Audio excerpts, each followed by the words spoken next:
You want to buy yourself a new LED grow light, and you go to Amazon and you look around and you scroll down the page and you go, holy smokes, there's a lot of lights. I'm so confused. Well, I'm here to help you. I'm going to help you weed through all of this, take you shopping, and buy the right LED for yourself. And it doesn't have to come off of Amazon.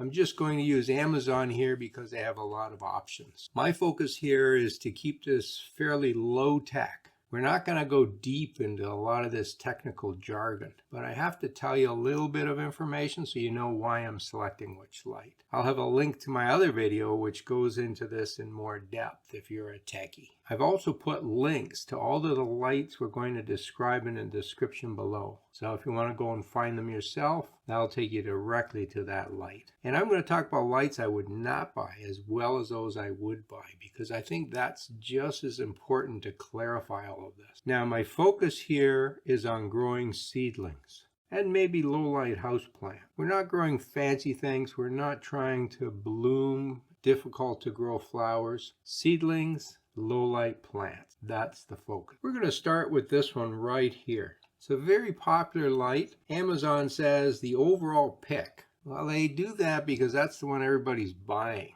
And I've seen lots of people post pictures of this. They're very proud of their new LED light. So let's have a look at this. So I'll call this the gooseneck light, and there's quite a few different brands here. Essentially, you get 2 or maybe 3 different lights on a stand, and they're flexible. You can bend them around to put them wherever you want above the plants. Here's a nice picture showing you the lights and you're growing succulents. Now, succulents are highlight plants. I mean, these lights must be really good if they can grow succulents. Well, this is a fake picture. You'd never grow those plants under these lights. Now I come down here, and this one shows me the spectra. Okay, there are 2 important things we need to grow plants. We need the right kind of light, and we need enough of the light. The spectra tells us what kind of light we're getting. Now, in the old days when we talked about fluorescent lights, we'd talk about things like the 600K here. That's the Kelvin. That's a measure of how warm the light is.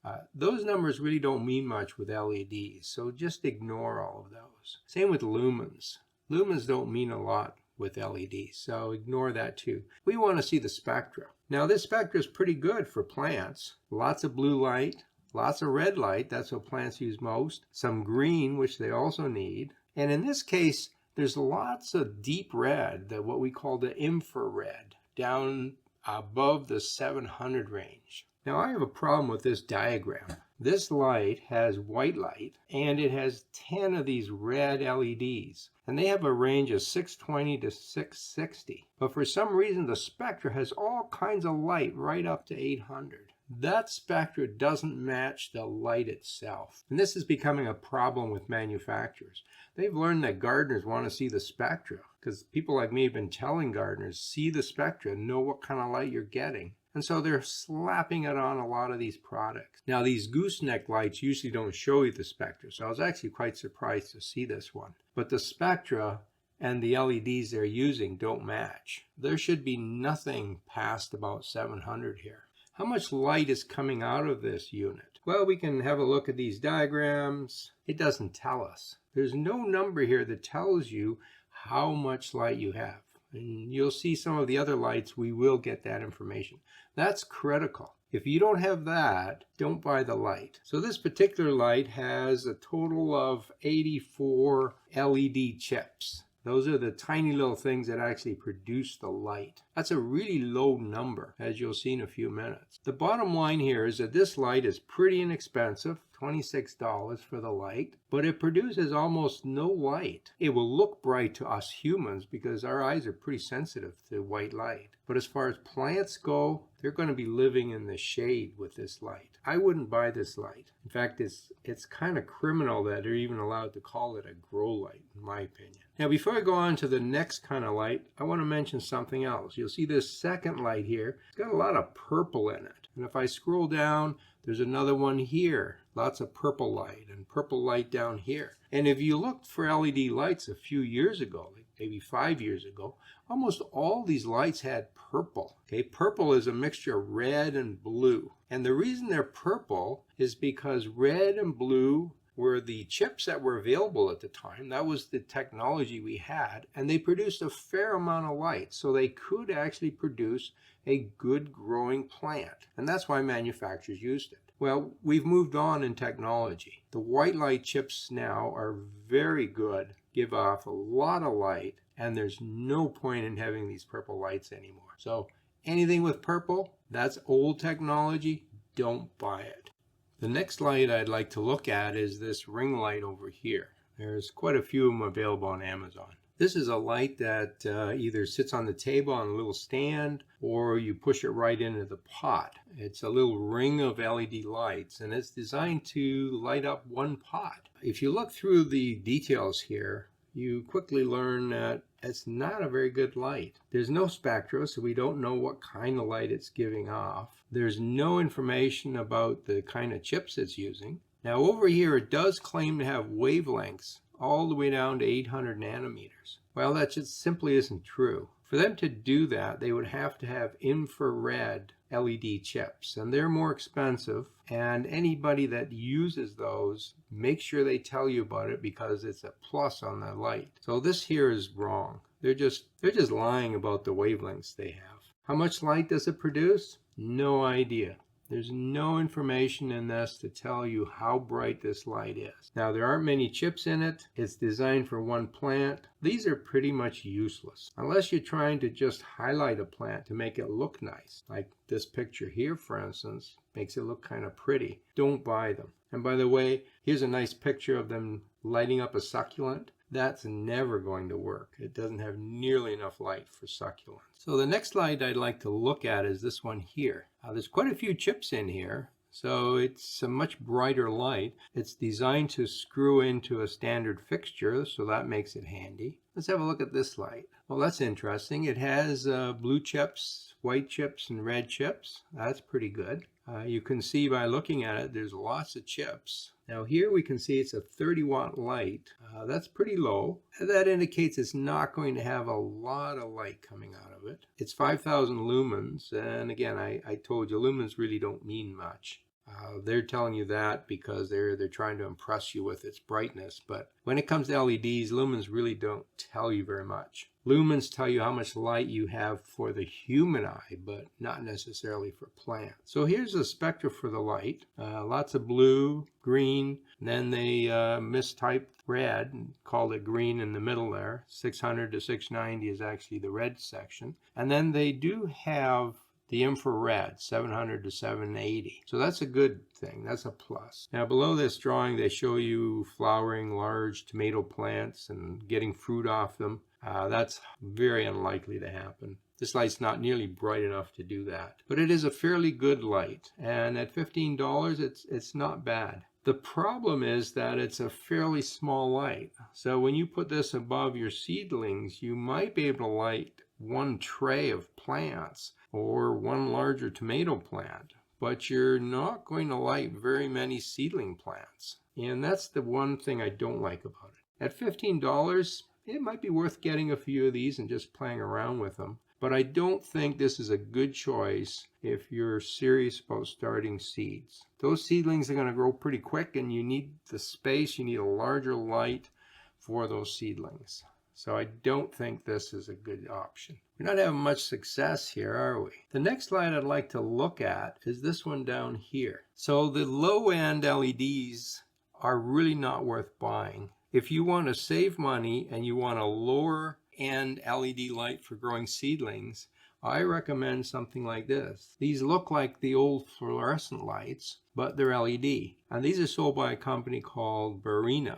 And they have a good reputation for producing a quality light. And in fact, I bought some of these just to light the area where the plants are, not to actually light the plants. And they're really nice lights. And the price is great. So this is a 6-pack of 4 foot for $96. That's pretty good. The other thing I like about this light is that it has reflectors on the side here. And a lot of the shop lights like this don't have that. So you can put the reflectors on, and that focuses the light down on your plants. So let's see what these lights do here. Well, here's the spectra. That's a pretty good, decent spectra. It's white light, so you'll be able to grow seedlings fine. You'll be able to grow houseplants fine. The infrared is really needed for flowering more than anything else, so this wavelength is certainly fine for most of our plants. The other thing they show is this, and this is the map I was looking for the other lights, and they just didn't have it. What this is a picture that shows the light and shows the amount of light at various distances below it. So here we can see that 8 inches below this light, we have 220. That's the ppfd. That's a measure of how much light we're actually going to produce at that distance from the light. At 12 inches, it's 142. And just keep that number in mind. We're going to compare this to higher end lights. All right, so at 12 inches, we have 142. What does that mean? What do we need? Well, to grow seedlings, you want at least 100, and 300 is better. You really want to grow them at around 300.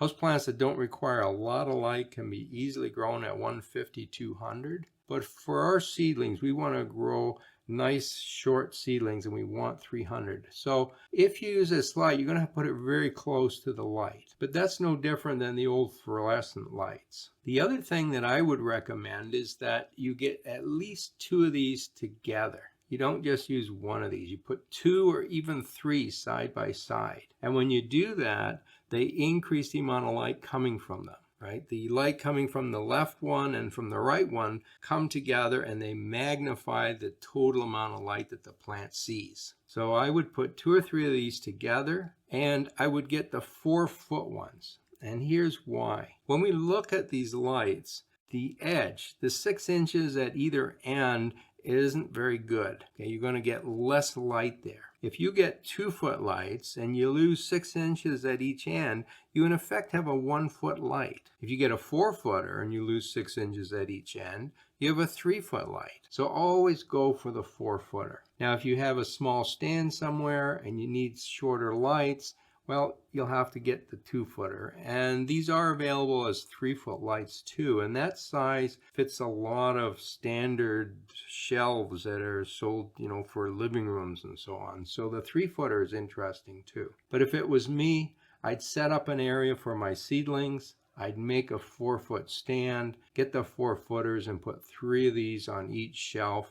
And you'll have a light that's pretty good. And you can't beat the price. Now, these are called plant grow lights, but I don't really consider them grow lights because they don't give enough light to grow really good plants, but they're good enough for seedlings. Now it's time to look at some real grow lights. And the first one I'd like to look at is this one right here. It's made by a company called Spider Farmer, and they produce a really good high-end product. They're in North America. They provide good support. They'll replace your light if it doesn't work, and it's worth buying this light just for the support alone. All right, let's have a look at the light. Now, this uses the new design for these LED lights. You basically have a sheet of aluminum, and the light chips are glued onto that aluminum. And the back, there's a bit of a power supply, and that's it. They're very light, very thin, easy to mount, great lights. You can see the spectra here. It looks pretty good. If you look at the LED chips that they use, they have a good range of different colors, including the infrared. They also use high-end LED chips. So there's quite a difference in quality between the no-name chips, which most of the lights that we've looked at so far use, and these ones.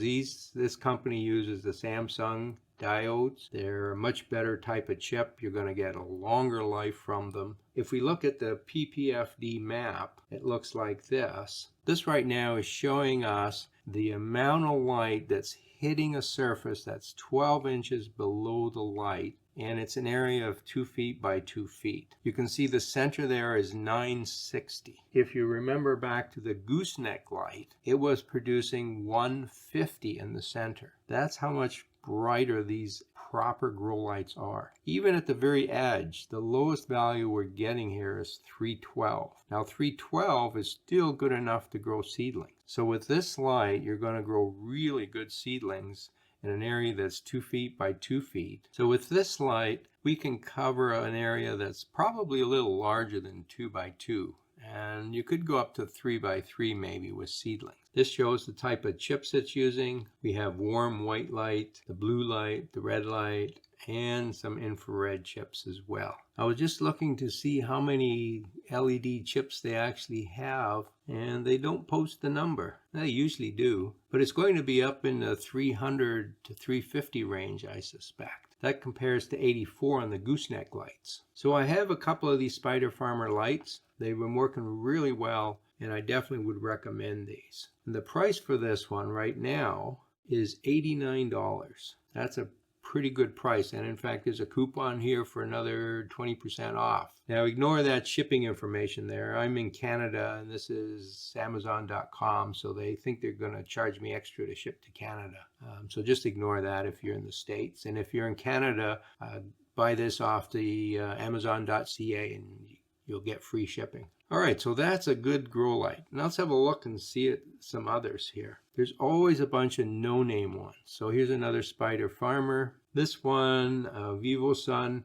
This is a fairly well-known brand, so you could get one of these as well. If we scroll over to page 2, we see some more lights here. So here's one of these old purple blue ones. I would not buy one of those. That's old technology. Vestiva is actually a well-known brand, and they were one of the first companies to produce some of these LED lights, and they still have a pretty old design, so I'm inclined to stay away from them. Viper is a very good company and make excellent lights. They do tend to be a little on the more expensive side, but this light here for $99 is a real good bargain. So here's one that's called Bloom Plus. I have no idea who makes that. Here's another company called IDU. If you see a company here, Google the company name. If it doesn't exist in Google, it's not a real company. It's just a brand name that someone has used to sell lights on Amazon. And you can see the price here, $70 is pretty low. So I'd be a little suspect of this one.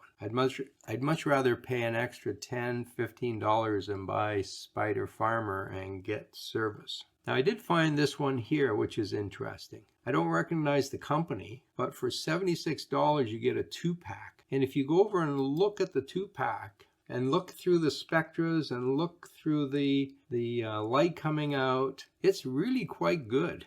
So what you want to do is compare this to the Spider Farmer and see, okay, how do the two compare? Now you have to watch this a little bit because this map has a really nice numbers, 940 in the middle, but this is at 7 inches. You have to compare these at the same heights. The diagram we were looking at for Spider Farmer had the same number in the middle, but a higher number near the edge. But it was at 12 inches. So if you go up to 7 inches, those numbers are even going to be higher. So this is a lower end type of light. The nice thing about it is the price. You know, for $80, you're getting 2 lights, which is quite a good deal. And for seedlings, this light will do a good job because we don't need really high light for seedlings. So this might be a good buy, but you're probably not going to get much service from these guys. This light's pretty interesting too. Look at the format. It's longer and narrower. And this actually fits better on the traditional plant shelf. So this light is 2 feet long and 11 inches wide. So this one will fit nicely on an old plant stand that's much wider, but it is more expensive. And again, Viper is a pretty good brand, so that's not a bad price for this. A year ago, you would have paid $250 for this same light. So those are my suggestions. Don't buy the cheap stuff. If you want an inexpensive solution, go with shop lights. They're lower light. You're going to have to keep them close to your plants, but they will grow seedlings for you. If you want to spend a little bit more money, then I would go with these real grow lights. And the one that I showed you with Spider Farmer, that is a good buy. If you want a similar light and want to save some money, then consider some of these 2-packs. You're going to get less light, really no service, but they will do the job for seedlings as well. Now you've got your light and your seedlings are germinated. What's next? Well, I have all kinds of videos about growing seedlings under lights, but here's one that you really should watch. When should you start fertilizing seedlings?